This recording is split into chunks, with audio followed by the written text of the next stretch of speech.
The legacy of Jan Hus, the flame before Luther. In the heart of Prague, standing boldly in Old Town Square, is a towering monument to a man many today barely recognize, yet whose voice helped ignite the Protestant Reformation a century before it began. His name was Jan Hus. Born around 1372 in a rural region of Bohemia, Hus came from humble beginnings. His very name, derived from his hometown, means goose, a detail history has not forgotten. But this goose would one day shake the foundations of medieval Christianity. Hus rose from poverty through education at Charles University, where he earned his master's degree and quickly became a respected teacher, eventually serving as rector. It was here that he encountered the writings of John Wycliffe, a thinker who challenged the authority of the medieval church and emphasized the supremacy of Scripture. These ideas took root in Hus's mind, but they did more than stay in the classroom. In 1402, Hus became the preacher at Bethlehem Chapel in Prague, a place dedicated to something revolutionary for its time, preaching in the common language of the people rather than in Latin. There, Hus spoke directly to ordinary men and women, calling them not to tradition, but to truth. And what he saw in the church disturbed him deeply. Corruption was rampant, church offices were bought and sold, many priests lived immoral lives, treating their roles as comfortable careers rather than sacred callings. Hus did not remain silent. From the pulpit, he boldly condemned simony, indulgences, and moral decay among the clergy. But his message went deeper than moral reform. At the core of Hus's teaching was a simple but explosive idea: Scripture stands above human authority. Again and again, he echoed the words of Acts 5:29, "We must obey God rather than men." This conviction placed him on a collision course with church leadership. As Hus's influence grew, so did opposition. His connection to Wycliffe's teaching raised suspicion, and by 1409, church authorities formally condemned aspects of his message. Soon after, Hus was excommunicated, not yet as a heretic, but for disobedience. But instead of silencing him, this only amplified his voice. Hus continued preaching, and his tone sharpened. Like Martin Luther, a century later, condemnation clarified his convictions. When the church began selling indulgences to fund crusades, Hus openly challenged the practice.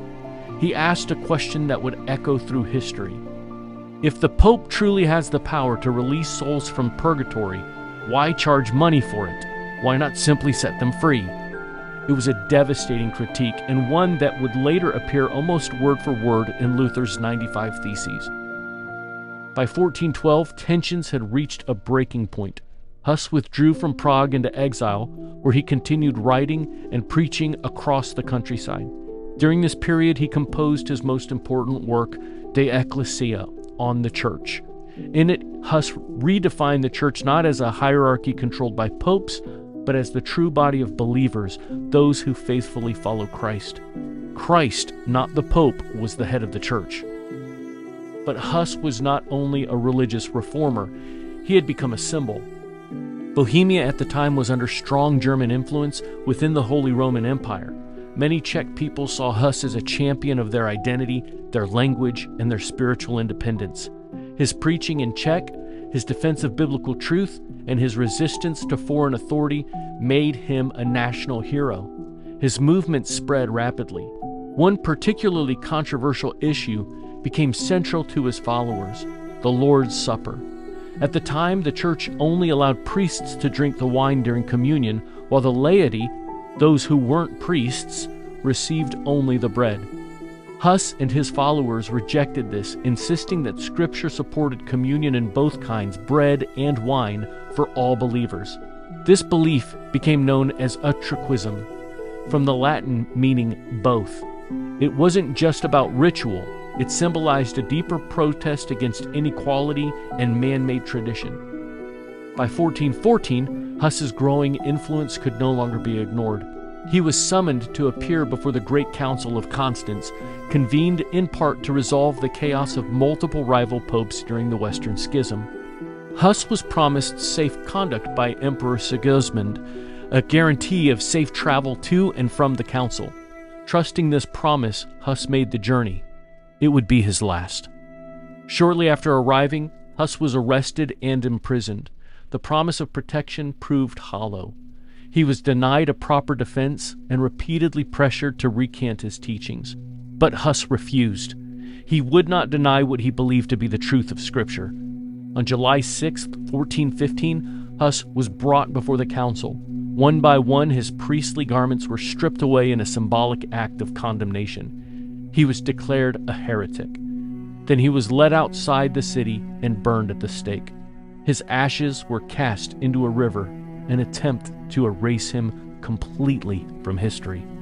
But the Catholic Church had miscalculated.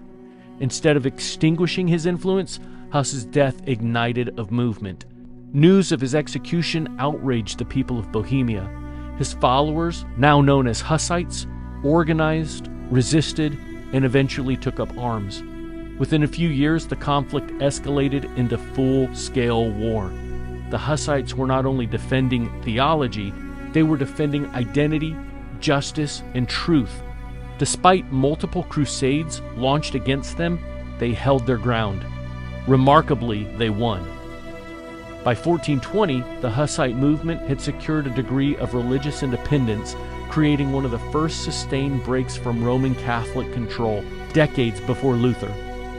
Some historians even argue that Bohemia became the first Protestant nation long before the term Protestant existed. A century later, Hus's influence would resurface in dramatic fashion. In 1519, during the Leipzig debate, Martin Luther made a shocking admission. We are all Hussites and did not know it.